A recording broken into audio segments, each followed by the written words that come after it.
violence. It's 6 a.m. in Portland, Oregon, and we're headed to a bar with blacked out windows. They wanted to meet us really early in the morning because they're concerned about a lot of people being around. We are meeting members of the Rose City Antifa, short for anti-fascist. This group's main goal is to disrupt neo-Nazis and white supremacists, but also take on government and capitalism. Antifa is any group that's willing to stand up against fascists by any means necessary. By any means necessary, they say, can mean outing a white nationalist at their work or to their neighbors.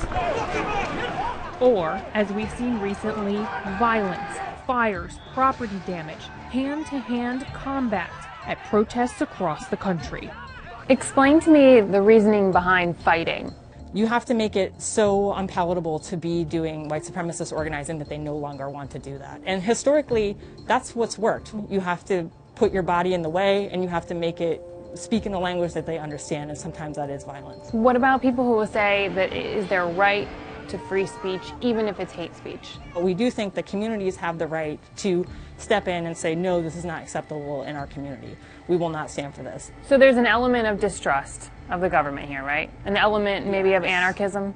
People in our group come from across the left spectrum. We have people that are anarchists, we have people that are socialists, we even have people that are like liberals or social democrats. One of the principles is that you're not going to wait for the government to act. We don't rely on the cops or the courts to do the work for us. There's no firm number on how many Antifa activists there are in the U.S. because there isn't any one organization. Most are local groups that recruit and communicate through social media. But experts who track these organizations say their membership is growing in response to the rise of white national groups and the election of President Donald Trump. Violence and property destruction led to more than 200 arrests in Washington, D.C. on Inauguration Day. Prosecutors say they were wearing masks covered head to toe in black, a tactic the Antifa call Black Bloc. People dress in Black Bloc for a few things. One, Scott Crow has been leading anarchist and militant leftist groups for decades.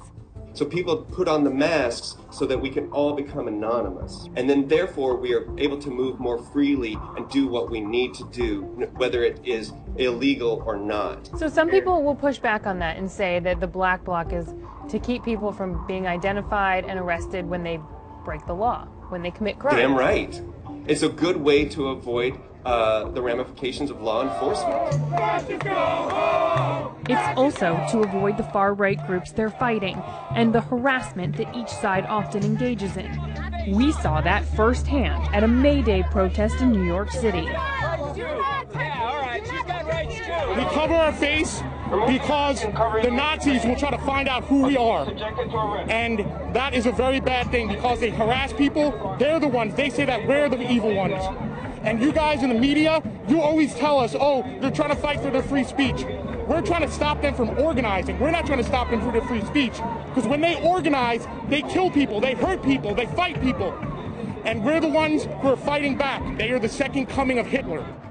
Police in Berkeley told us they haven't seen this kind of destruction since the 1960s. Law enforcement in other cities are dealing with similar situations, like in Portland, Oregon, where Antifa have been involved in at least 10 protests ending in violence, according to police.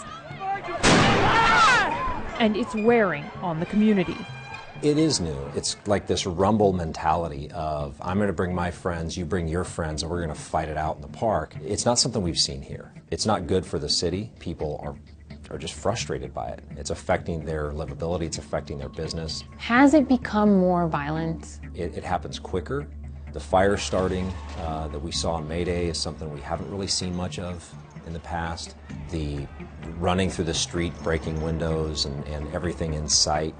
We haven't seen it as consistently as we've seen it in the last 8 months. In the 1990s, protesters used Black Bloc tactics during the Seattle World Trade Organization protests, and in the 2010s, the Occupy Wall Street movement. What they're trying to do now is not only become prominent through violence at these high-profile rallies, but also to reach out through small meetings and through social networking to cultivate disenfranchised progressives who heretofore were peaceful.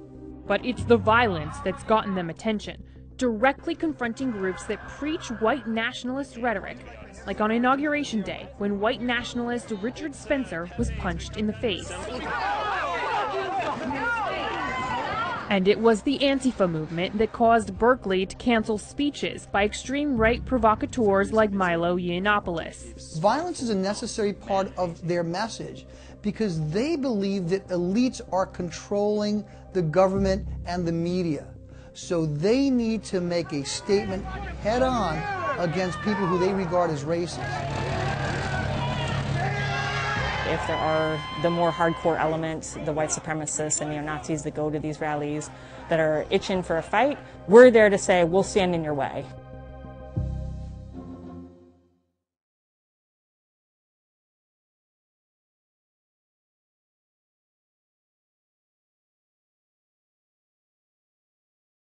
Mike, explain about how many protesters there were. Police are describing them as anarchists. We saw a video of the fire being set on some newspapers, some flares being thrown and windows kicked out.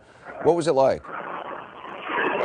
It was fairly intense. I mean, at one point the police explained, oh, they've got a slingshot. And so, I mean, there was like rocks flying around, like as you saw the newsstand set on fire. And I'd say there was definitely more than 3 arrests. I mean, I want to say like 8 or 9. Yeah, so there was more than a few arrests. And my understanding is that the permit for the protest was revoked because, the police say, because of the actions of what they described as the anarchists. It did seem like that these people, men and women in black, were basically kind of moving relatively freely through the streets. Is that, I was looking at it from the air and a few cameras on the ground. Was there much control over where they were going?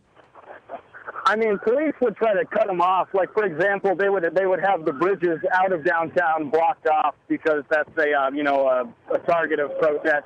But yeah, like what had happened was they had kind of like mixed in with the permitted annual May Day protest, and so they were having to deal with the police were having to deal with 2 protests at once, basically, that had mixed together. And then once the rocks started flying and the smoke bombs came out, people were throwing the cans of Pepsi at the police, full cans, shook up. So once that started happening, the police in the city, they just canceled the entire thing and urged everyone to go home.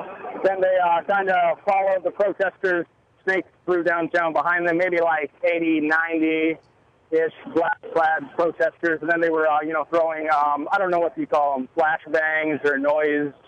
Very loud noise booms, and then eventually they cracked down outside of City Hall and basically started tackling people.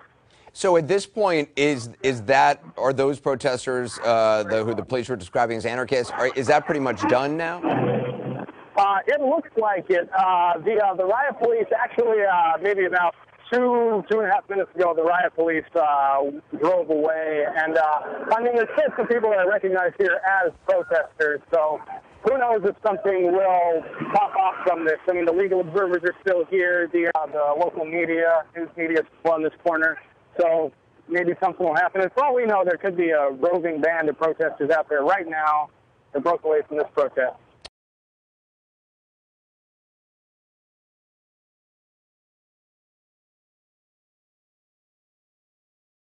Unmasking the Leftist Antifa Movement. By Sarah Ganim and Chris Welch, CNN. Updated 11:58 a.m. Eastern Time, Sunday, August 20, 2017. CNN. On the morning of Donald Trump's inauguration, Keval Butt hunted through a closet in his parents' Virginia home for the darkest clothes he could find. The 19-year-old didn't own much in black, the color he knew his fellow protesters would wear head to toe on the streets of Washington that day. As Butt drove into the city for his first ever protest, he hesitated. I thought, there's a very good chance that I might get arrested, that my whole life could be radically altered in a negative way if I kept driving, and I was really close to turning around, Butt told CNN. But I think the rationale is that even if it did negatively affect my life, I had still contributed to this movement that was necessary. I was still making an effort to make other people's lives better, even if it made my life worse, and once I realized that, I had no regrets. Butt joined protesters dressed completely in black, some with their faces covered by masks, a tactic known as Black Bloc that aims to unify demonstrators' efforts and hide their identities. And with them, but got arrested. Police injured, more than 200 arrested at Trump inauguration protests in D.C. Police injured, more than 200 arrested at Trump inauguration protests in D.C. He was rounded up with more than 200 other people and charged with a felony for inciting a riot. He has said he didn't engage in any violence and has pleaded not guilty. A federal indictment charges individuals in the group with starting fires, property destruction, and physical violence that erupted on the streets as the 45th President of the United States took his oath of office. Many of those arrested identified themselves as part of the Antifa movement. Its name derives from anti-fascist, and it has come to represent what experts who track these organizations call the hard left, an ideology that runs afield of the Democratic Party platform and supports oppressed populations as it protests the amassing of wealth by corporations and elites. Antifa activists, who operate without any centralized leadership, told CNN that their goal is peace and inclusivity. They often denounce capitalism and government. Since Trump entered the world stage, they've condemned his push to tighten immigration rules and what some view as his tendency toward racism. While Antifa members don't fit a single category, they say many are millennials and many live on society's fringes: undocumented immigrants, transgender people, low-wage workers, those who don't conform to the traditional 9-to-5. And their methods are often violent. Antifa leaders admit they're willing to physically attack anyone who employs violence against them or who condones racism as long as force is used in the name of eradicating hatred. From Oregon to Germany. Anti-fascists and the Black Bloc tactic originated in Nazi Germany and resurfaced in United Kingdom in the 1980s. Large numbers of Antifa activists first appeared in the United States at anti-World Trade Organization protests in 1999 in Seattle, and then more recently during the Occupy Wall Street movement. But their profile has been rising. Antifa demonstrators have marched in more than a half-dozen protests since Election Day in Portland, Oregon, according to police. Earlier this year, Antifa activists were among those who smashed windows and set fires during protests at the University of California, Berkeley, leading to the cancellation of far-right provocateur Milo Yiannopoulos and withdrawal of Ann Coulter as speakers. Antifa activists were in New York City on May Day. When the son of Senator Tim Kaine, the 2016 Democratic nominee for vice president, was arrested in Minnesota in March after protesting at a pro-Trump rally, he was dressed in Black Bloc alongside a group of Antifa supporters. He faces misdemeanor charges and has not yet entered a plea but will be in court next month. A Kaine spokesperson said he was peacefully protesting, and wasn't disruptive. And white nationalists, neo-Nazis, and others who have been blamed for provoking violence at last week's Unite the Right rally in Charlottesville, Virginia claim it was Antifa groups that first got aggressive. A 20-year-old man who had attended the rally later used his car to ram a crowd of counter-protesters, killing one of them. Though counter-protesters deny they are to blame for violence, Trump this week declared blame on both sides and has drawn intense criticism for his view. Protesters flood streets of Hamburg as G20 wraps up. Protesters flood streets of Hamburg as G20 wraps up.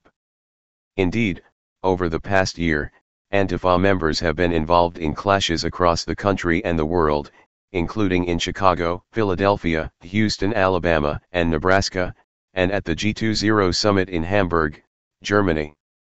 Anti-racists or anti-fascists are not a new phenomenon, said Brian Levin, director of the Center for the Study of Hate and Extremism at California State University, San Bernardino.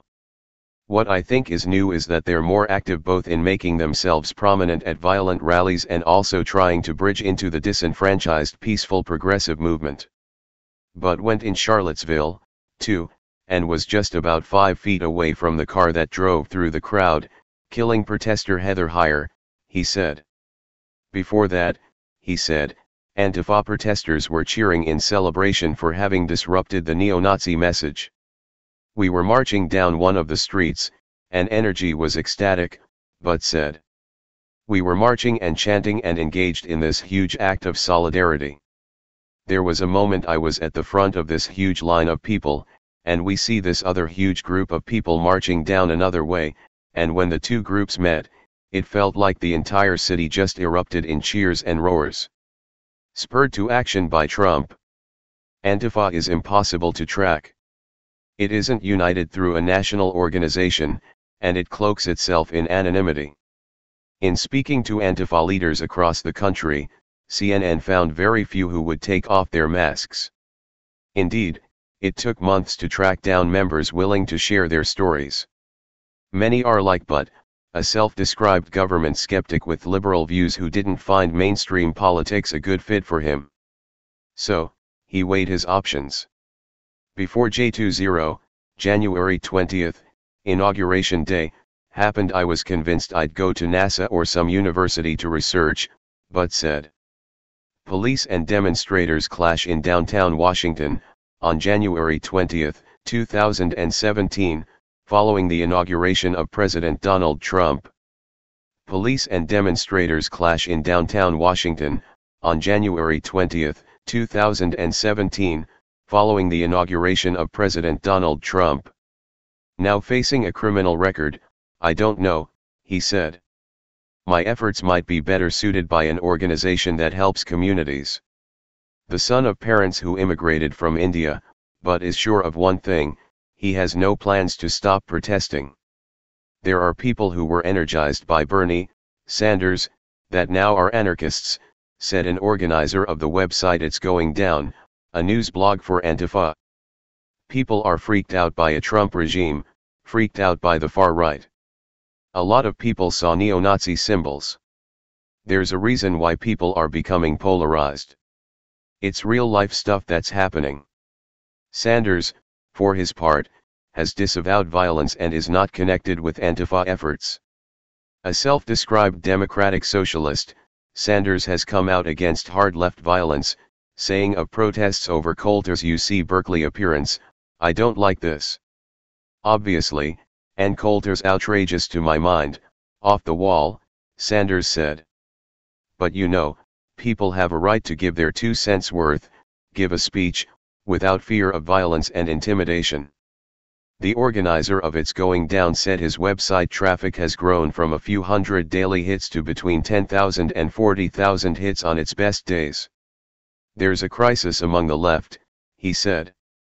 And they're looking for alternatives outside of party structures. The anarchist movement is one that's working outside structures. People are excited about that. Like many young Antifa members who spoke with CNN, the turning point for Butt was when Trump in late 2015 ad-libbed a campaign remark toward a Black Lives Matter protester, saying he should have been roughed up. In another moment that has catalyzed Antifa members, Trump in February 2016 told a campaign crowd in Cedar Rapids, Iowa, to knock the crap out of protesters holding tomatoes, adding, "I will pay for the legal fees, I promise, I promise." There was a normalization of political violence which first started with regard to the Trump rallies, Levin said. Indeed, we saw alt-right people manhandling African American protesters, he said, using a term many white rights activists use to describe themselves. Then what happened is these fiery embers crossed the fire line, so now on the far left they say the best way to resist is violence because they're outgunned in this new era of President Trump. This is self-defense. For almost 3 decades, Scott Crow was part of the Antifa movement. I fought against Nazis. I've had death threats. I've had guns drawn on me. I've drawn guns on fascists. I've been in altercations. I've smoke-bombed places, he said. I've done a myriad of things to try and stop fascism and its flow over the years. Activists don black bloc, Crow said, as a means to an end. People put on the mask so that we can all become anonymous, right? And then, therefore, we are able to move more freely and do what we need to do, whether it is illegal or not, he said. And that means avoiding police, whom many Antifa members see as an enemy, as well as skirting the scrutiny Antifa activists often get from alt-right trolls on the internet. Black Bloc, one member told us, also unites the movement. Even though it only takes one person to break a window, it doesn't matter because the bloc moves together, said a 26-year-old named Mora, who wouldn't give her last name. May Day rallies turn violent as end #39, anarchists end #39, in one city throw smoke bombs, police say. May Day rallies turn violent as anarchists in one city throw smoke bombs, police say. In New York's Union Square on May Day, a masked member of the Antifa group Metropolitan Anarchist Coordinating Council told CNN why he wore Black Bloc and waved a black flag.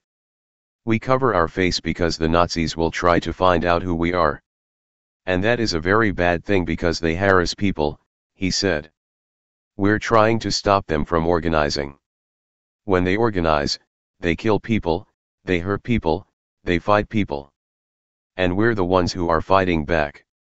It's a position taken by many Antifa activists. This is self-defense. Antifa activists often don't hesitate to destroy property, which many see as the incarnation of unfair wealth distribution. Violence against windows. There's no such thing as violence against windows," a masked Antifa member in Union Square told CNN. "Windows don't have, they're not persons. And even when they are persons, the people we fight back against, they are evil. They are the living embodiment, they are the second coming of Hitler." Crow explained the ideology this way: "Don't confuse legality and morality. Laws are made of governments, not of men," echoing the words of John Adams. "Each of us breaks the law every day. It's just that we make the conscious choice to do that," he said. Antifa members also sometimes launch attacks against people who aren't physically attacking them. The movement, Crow said, sees alt-right hate speech as violent, and for that, its activists have opted to meet violence with violence.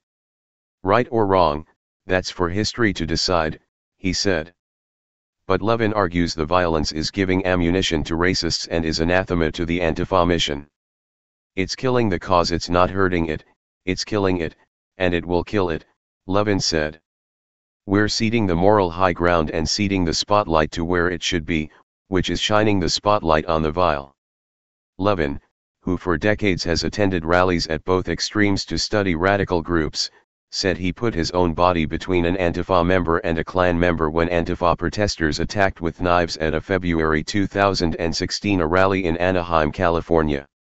"No, it's not okay to punch a Nazi," Levin said. "If white nationalists are sophisticated at anything, it's the ability to try to grasp some kind of moral high ground when they have no other opportunity, and that's provided when they appear to be violently victimized. That's the only moral thread that they can hang their hats on. And we're stupid if we give them that opportunity." Rubber bullets and pepper spray. Nearly 7 months after Trump's election, police in Portland, Oregon, geared up for the 10th protests since Election Day pitting the alt-right and hard left.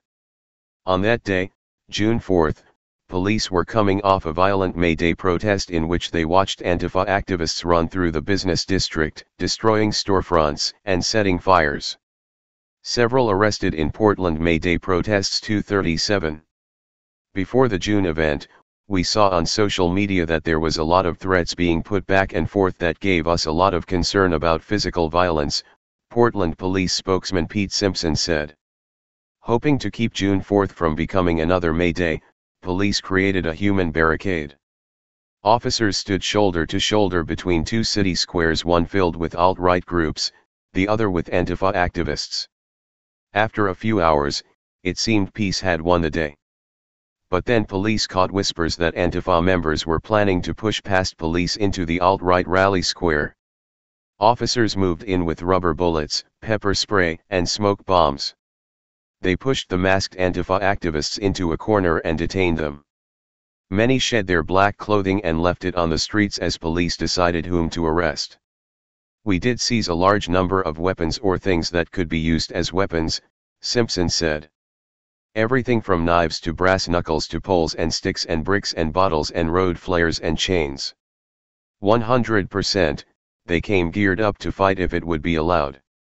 Police arrest a demonstrator during a protest on June 4, 2017, in Portland, Oregon. Despite Portland's liberal reputation, it has a history of clashes between extreme groups on the right and left. Residents have gotten fed up with the escalating violence, Simpson said. It is new, and this rumble mentality of, I'm going to bring my friends, you're going bring your friends, and we're going to fight it out in the park, it's not something we've seen here, Simpson said. It's not good for the city. People are just frustrated by it. It's affecting their livability. It's affecting their business. It's affecting their commute. Law enforcement in several cities told CNN there's no excuse for the violence. The fires starting that we saw on May Day is something we haven't really seen much of in the past, Simpson said. The running through the street, breaking windows, and everything in sight, we haven't seen it as consistently as we've seen it in the last 8 months. In that time, more than 150 people have been arrested. They range in age from 14 to 66, police records show, and include several students, a cook, a franchise restaurant owner and a retail manager, a CNN review of arrestees' social media accounts found. On social media, many of the arrestees have posted anti-police messages and anarchist views. Some write that they feel disenfranchised in the current political climate, the CNN review found. In Berkeley, Antifa and alt-right activists have clashed several times since Election Day. Police say they haven't seen anything like this since the 60s. And in jurisdictions across the country, police told CNN they've started enforcing with new vigor laws that bar people from wearing masks during gatherings. For that reason, many Antifa members in Charlottesville did not wear masks, but said, "It feels to me like there's a struggle in the country, of the different kinds of speech and what's okay to say and what's not okay," Simpson said. But one thing is very clear is that free speech and protected speech can be very offensive and very hateful, but it's still not a crime. Put your body in the way. With no central leader, Antifa adherents have found each other in local communities. They communicate and recruit largely through social media. Their protests are organized via Facebook. And of late, in active areas, monthly meetings have increased in frequency to several times each week. Activists take martial arts classes together and strategize about how to achieve their main goal, taking down fascists. Anti-fascist demonstrators confront pro-Trump demonstrators during a protest on June 4, 2017, in Portland, Oregon. Anti-fascist demonstrators confront pro-Trump demonstrators during a protest on June 4, 2017, in Portland, Oregon. In Portland, where the Rose City Antifa has been active for a decade, members focus on outing people they believe are neo-Nazis, even trying to get them fired and evicted from their homes. "We've done mass mailings. We've even gone door to door before in communities," said the group's leader, who spoke on condition of anonymity. "We've gone out to areas that we know that a lot of Nazis live with, like, wanted posters, like, do you have any information on this person, and put them up in the area, and we usually get a flurry of tips like, yeah, this person works here, and so on and so on." But like other Antifa groups across the country, the Portland sect gets the most attention when violence explodes at its rallies. And for that, its members don't apologize. "You have to put your body in the way," the group's leader said, "and you have to make it speak in the language that they understand. And sometimes that is violence." It's a perspective several Antifa activists shared with CNN, even knowing that violence has led to hundreds of arrests across the country. Editor's note: this story has been updated to clarify that counter-protesters say they are not to blame for violence at the Charlottesville protest. The story's headline has also been updated. CNN's. Hey Charlotte County, this is Charlotte County COPWATCH, and I found that I had to make a change this ending on my videos, letting you know about the channel and fair use laws, you know, how we can report on other people's reporting and how it's good, how it's bad, etc. But you guys can look it up yourself. It is legal. It's in there. But like I've told you before, that I've been cut off from making money on YouTube for 4 years. It's really weird, bizarre, but they cut the money off, but they said you can keep the channel, and now YouTube makes all the money. And if you get bored, plug it into Social Blade website, and you'll see that they are making a huge amount off the site. Right now it's at 63 million views, 53,000 subscribers, almost 3 million views a month.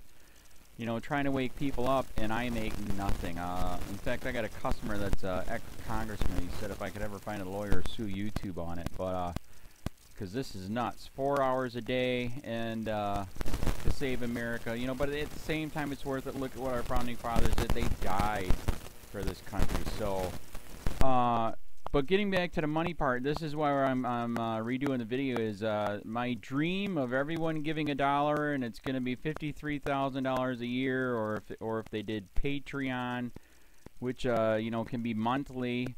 That is not working. That'd be great if it did. Nothing is perfect. And I appreciate the people that do donate, you know, what they can on PayPal. And there again, I'm letting you guys know that is not much. Is, you know, monthly is, oh my god. So anyways, yes, you cannot live on it. It's very, very, very low amount. But the dollar things, I do appreciate that. But when I first said everybody give $1, that's not working. I'm just letting you guys know it's, yeah, that dream. Everybody gives $1. 53,000 subscribers, it's not working. So, yes, if you can give more than that, you know, I appreciate it. Like I said, you know, I'm in a unique situation where, you know, we're already debt free, and I'm not rich, but with the little business that we have, I am able to do what I am able to do 45 hours a day, you know, letting you guys know what's going on. In 4 years, I've did the whole thing myself. 12,000 videos on there. I literally get emails where people are like, holy crap, I never knew it was this bad. And it is this bad, and it's getting worse every day because we have the internet, we have cell phones, we have cameras everywhere now, and it's just disgusting what's going on. And then, as you guys know too, now we got Trump, we got Jeff Sessions doing a war on drugs, and now he wants to go after the forfeiture laws again. It's just unfreaking real. So if you can give more than that dream of everybody giving $1, yeah, that old video, that's not working. They're not, they're just not. So anyways, if you can give more than that dream is not working. Hardly anybody is giving. There you go. So that's why I'm remaking the video. If you can give more than that would be great. And there again, like I said, the Patreon's there. There is some people on there that are starting to give, but there again, it's very, very low. And like I said, I don't want to get rich off of that. I'm going to keep doing what I'm doing because, you know, it's still so stinking corrupt. It's not even funny. My court case that I'm going to be paying out of my pocket myself with Charlotte County's coming up. They illegally looked me up and then posted all my information on LEOAFFAIRS website. They basically doxed me, however you want to say that. I forget what the word is, and they outed me, man. And that information on that site went out to 500 sheriffs, deputies, people that work at the jail, etc., etc., etc. So, yeah, it is very, very scary, but we're going to do a federal case, 1983 case, violating freedom of speech. We have 17 cameras in the house now. We got 2 cameras in the car. I always carry a camera plus a cell phone. A lot of people are highly recommending I get a vest now. If I could, if the wife would let me, I would run for sheriff. We are trying to push the thing nationwide right now, where just to mix it up and to get the topics out there is register to run for sheriff, NPA, no party affiliation, as a write-in, and that is completely free, and you can participate in the elections. And there's a lot of stuff. We got a guy, James McLinnis in Pinellas County, Tampa, who almost won. He experienced the corruption himself. The story is unbelievable. Look him up. It's mind-blowing what they did. It pissed him off. He is very, very smart. He has way more money than I did. He ran for sheriff at the last 3 months last year in 2016 and almost won. He got all of the black vote. And the reason why he did that is because he ran in, I will not bust, we're in Florida, I will not bust anybody for weed anymore unless it's an ungodly huge amount, like pounds. And then he also ran in, no more victimless crimes, no more of this freaking road pirate bull crap. And then he was going to cut the budget by 30%. And when you think about that, you can. If you stop the road pirates, you can get rid of a bunch of people. Gone. So, the wife has been saying, yes, I can, yes, I can't. So I don't know. We're trying to find somebody that can do it because I am busy doing this anyways. But, so I'm making a video, like I said, that $1 a month from everybody, you know, for 53,000 subscribers, that is not working. I'm just letting you guys know. Absolutely give way more than $1 a month. If you can, I appreciate anything. By the way, remember too, when you give that, PayPal takes like freaking 15 to 20%, so it's even worse than that. But, and there again, like I'm letting you guys know, it's way, what I get is very, very low. Appreciate it. But it is very, very low. Can't live on it. I'm just, you know, I'm working, and that's what I'm working on. And that court case is going to cost a buttload of money. That's federal court. Just the filing fees and the depositions that we're going to be doing with this corrupt cop. So there's another reason to give. We are going to be doing a deposition with this very corrupt. He was in a drug squad. He is a bad guy. He's on steroids. We heard steroids are rampant here. That's why their attitude is so bad. And we are going to get him on video, and it will be on YouTube. So that case alone is $5,000 just to bring it to court, and that's my money out of my pocket. So there's another reason to give, and give way more than $1 if you can. So keep that in mind. This is the new video, and I see, God, I talk a lot. It's already 7 minutes, but had to make it just to let you know that $1 a month from everybody is not working. They're not doing it. So if you can give more than that, please.